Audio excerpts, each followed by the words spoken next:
The cannon fired, and it was a loud cannon shot. It was. It scared a massive field of professional men into the Indian Ocean. Water temperature was 18.9 degrees Celsius. And they were scared off the beach by that massive cannon fire as well. I lost my hearing for about 15 seconds after that one. A huge, very talented professional women's field taking to the waters of Indian Ocean. Josh Hamburger, not with the usual massive lead, but that's also because the swim was shortened to about 1.6K T1. The crowds went crazy as they unwrapped their bikes through the Stanamac Arch and over the Mount Line. It was a huge group that came out of the water together, and a big group of 9 athletes who quickly established a lead and worked together with a tailwind on the first parts of the course.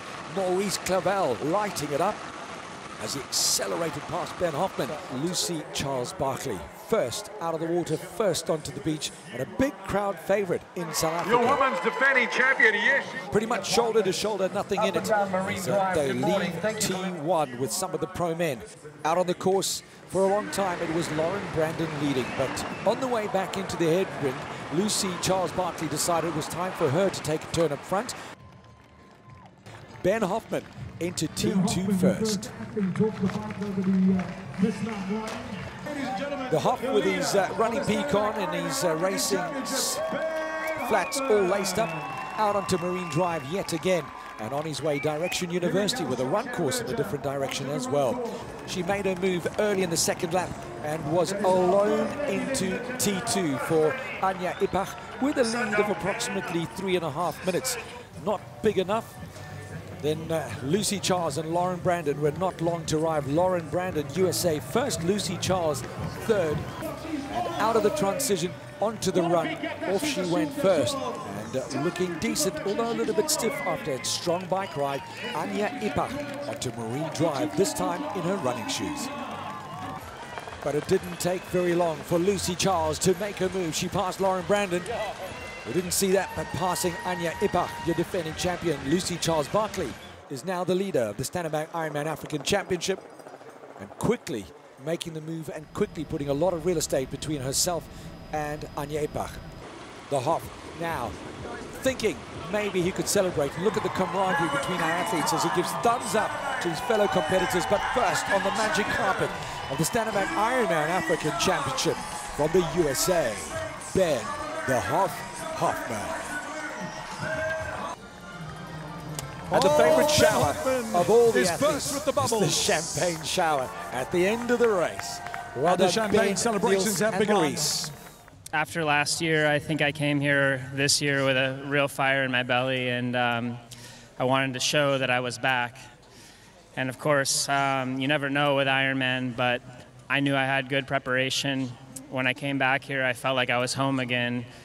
People on the street saying, "Hey Ben, you're back, you know, we really appreciate what you did last year finishing," and I wanted to show them, you know, a great performance, something I thought that I was capable of, and fortunately I was able to do that today. I went out there and I attacked the race, you know. After a year without doing an Ironman, I just had that hunger to suffer, and I went out there and just pushed and pushed, and when my body said no, I said yes and just kept going as hard as I could. And you know, the end result was better than my best expectation, but I'm just happy to be back here and have a really strong performance again.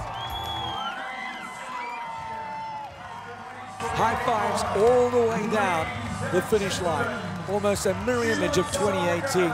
Victorious Lucy Charles Barkley winning the Stanamac Ironman African Championship.